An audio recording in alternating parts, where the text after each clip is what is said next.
Back aspirants. सो आज एक और टॉपिक लेके आई हूं और वो है बिल्डिंग मटेरियल्स। तो बिल्डिंग मटेरियल्स में किस तरह के क्वेश्चंस आ सकते हैं आप सोचो, मैं आपको बताती हूँ। सबसे पहले तो आपको ब्रिक के बारे में पता होना चाहिए। फॉर एग्जाम्पल, ब्रिक का साइज क्या होता है, एमएम में उसका साइज क्या होता है और फीट इंचेस में उसका साइज क्या होता है। तो दोनों इंचेस में आपको साइज बता रही हूँ। The standard size of one brick is 9 inches in length, 4.5 inches in width and 3 inches in height.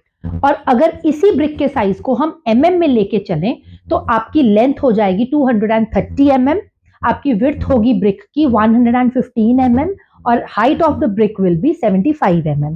तो यहां से हम अपना आज टॉपिक स्टार्ट करते हैं, क्योंकि ब्रिक सिर्फ एक स्टैंडर्ड ब्रिक के बारे में नहीं हम जानेंगे।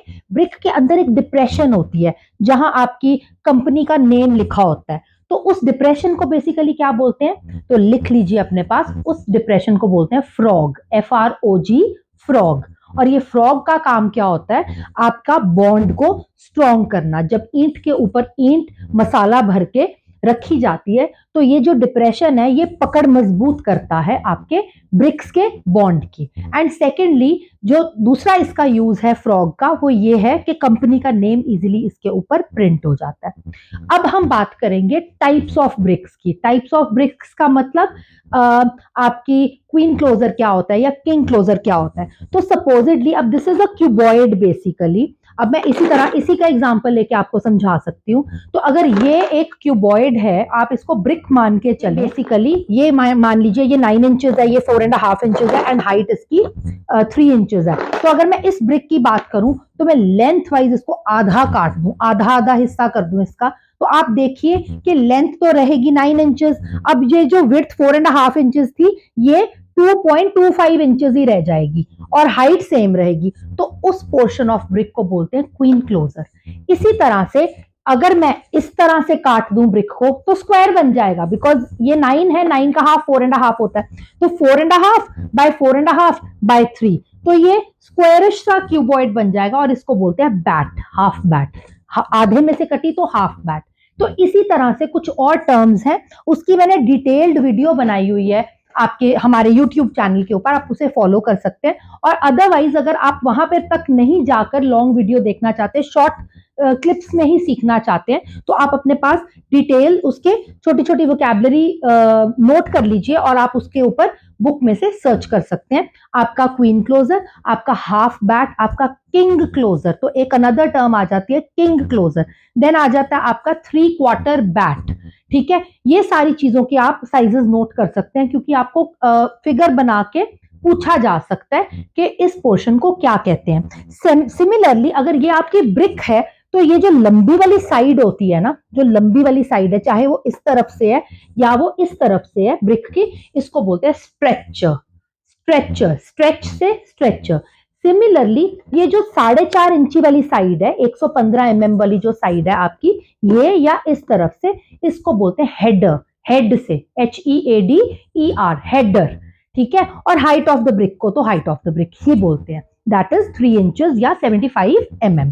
ठीक है, अच्छा अब इसके अलावा आप सोचो कि वो जो मसाला हम यूज करते हैं ब्रिक्स को ब्रिक्स के साथ जोड़ने के लिए, या हम वॉल को प्लास्टर करने के लिए जो मसाला यूज करते हैं, बेसिकली उसको क्या कहते हैं, तो नोट कर लीजिए अपने पास, उसको कहते हैं मोटार, MORTAR, मोटार। ठीक है, और मोटार की कॉन्फ़िगरेशन क्या होती है, इसकी रेशो जो होती है that is cement is to sand. हमेशा याद रखिएगा कि हमेशा पहले सीमेंट आता है, बाद में सैंड आती है। तो अगर आपकी जो रेशो है, सपोजिटली मैंने बोला 1:2, दैट मीन्स जितना भी पोर्शन ऑफ सीमेंट आप ले रहे हैं उसका डबल आप सैंड लेंगे। तो आपको बेसिकली उतनी डिटेल में तो नहीं जाना है, बट आपको ये पूछा जा सकता है कि अगर मोटार की कॉन्फ़िगरेशन X:Y है, then what is X and what is Y। तो पहला हमेशा सीमेंट होगा और दूसरा हमेशा सैंड होगा। ये आप अपने पास नोट डाउन कर लीजिए। इसके अलावा तो हम मोटार से, अब देखिए ये ना सब एक दूसरे के साथ कनेक्टेड है। मसाला हो गया आपका मोटार, सीमेंट और सैंड, बाकी पानी। ठीक है, अब मान लीजिए मैंने इसमें बजरी मिला दी, तो क्या बन गया वो, अब वो मोटार नहीं रहा, अब वो बन गई PCC, plain cement, concrete, PCC। अब इसकी रेशो क्या होगी, x इज टू वाई तो वही रहेगा, x is to y is to z। अब ये z जो है ना वो आपकी बजरी हो गई। That means cement is to sand is to बजरी। ठीक है, अब आपके माइंड में ये क्वेश्चन आता होगा कि हम इतना कुछ जो डिस्कस कर रहे हैं तो ये बजरी को आर्किटेक्चरल वोकैबुलरी में क्या कहते हैं। तो बजरी के लिए आप लिख लीजिए, बजरी को कहते हैं एग्रीगेट। एग्रीगेट, ठीक है, AGGREGATE, एग्रीगेट। ठीक है जी। So cement is to sand is to aggregate, becomes PCC, plain cement concrete. अब इसके साथ एक और टर्म जुड़ी है। इंटरेस्टिंगली, आप जब घर का लेंटर डलता है तो आपकी ये जो स्लैब वगैरह डलती है तो हम तब we don't use the word PCC, we say it's RCC। RCC means reinforced cement concrete. अब वो P की जगह R आ गया और R की फुल फॉर्म है रीइंफोर्स्ड। रीइंफोर्समेंट का क्या मतलब हुआ, एडिंग सरिया। सरिया जब हम ऐड करते हैं तो आपने देखा होगा कि जब हमारी स्लैब, आप लोगों में से बहुत लोगों ने देखा होगा स्लैब डलते, तो जब स्लैब डलती है तो सरिया बांध देते हैं पहले, एंड देन ऊपर से एक मिक्सचर को पोर करते हैं। तो वो जो मिक्सचर पोर होता है that is PCC, but because it combines with the सरिया और the still it becomes RCC। तो reinforced cement concrete becomes RCC, that is सरिया प्लस PCC।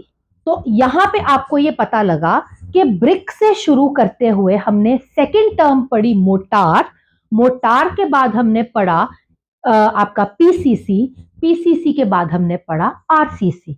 हमने ये भी जाना कि रेशो में x कौन होता है, y कौन होता है और z कौन होता है। एट द सेम टाइम हमने ये भी जाना कि बजरी को हमारी आर्किटेक्चरल वोकैबुलरी में एग्रीगेट बोला जाता है। इसी तरह से आप प्लीज नोट डाउन कर लीजिए कि हमारा जो ईंटों की रोड़ी तैयार होती है, ईंटों को ब्रेक करके रोड़ी बन जाती है, उसको हम आर्किटेक्चरल वोकैबुलरी में बोलते हैं brick blast. Brick blast, BRICK BALLAST, brick ballast. ठीक है जी।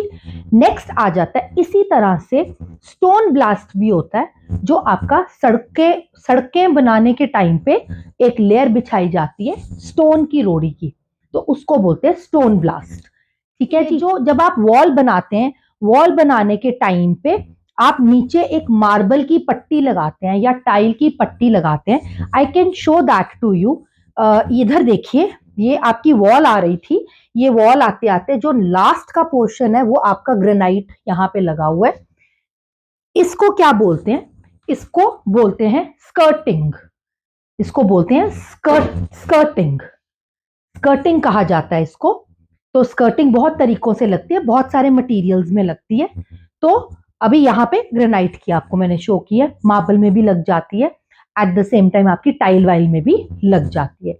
तो आज आपने बेसिकली अभी तक कौन सी टर्म्स को डिस्कस किया, brick, types of bricks, then PCC, RCC, then आपने brick ballast, aggregate, stone ballast and skirting. Next term हमारी आ जाती है that is sill and lintel. तो सिल क्या होती है और लिंटल क्या होता है।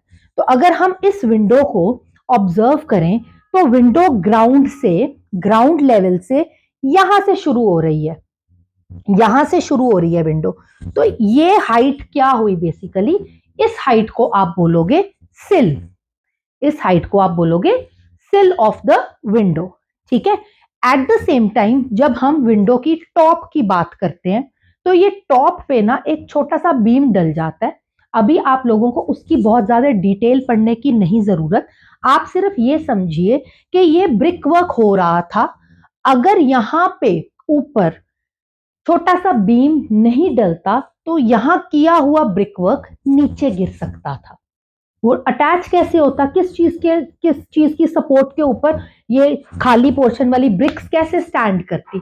तो एक छोटा सा बीम डाल दिया जाता है टॉप ऑफ द विंडो के ऊपर as well as top of the door के ऊपर, तो उसको हम बोलते हैं लिंटल। तो ये सारे जो टर्म्स हैं ये आपकी building materials and building vocabulary के साथ जुड़े हुए हैं। तो इस चीज को आप लोगों ने अच्छे से अंडरस्टैंड कर लेना है, अच्छे से नोट डाउन कर लेना है अपने पास। बिकॉज बहुत बार ऐसे हुआ है कि आपको एक विंडो बनाकर ऊपर एक बीम दिखाया जाता है छोटा सा, and then they ask you what is that object called, तो आंसर लिंटल होगा उसका। सिमिलरली सिल लेवल पे अगर एरो मारा हो और लिखा हो एक्स एंड देन दे से व्हाट इज एक्स, तो आपको पता होना चाहिए कि वो सिल है। ठीक है, तो ये सारी टर्म्स आपको, कॉलम्स एंड बीम्स तो आप लोगों को पता ही है, हम लोगों ने पहले भी डिस्कस किए थे। तो नेक्स्ट वीडियो में इस तरह की कुछ और वोकैबुलरी पॉइंट्स लेकर आऊंगी। जब तक आप इन पॉइंट्स को नोट डाउन कर लीजिए अच्छे से, और फिर हमारी नेक्स्ट वीडियो की वेट कीजिए। Till then bye.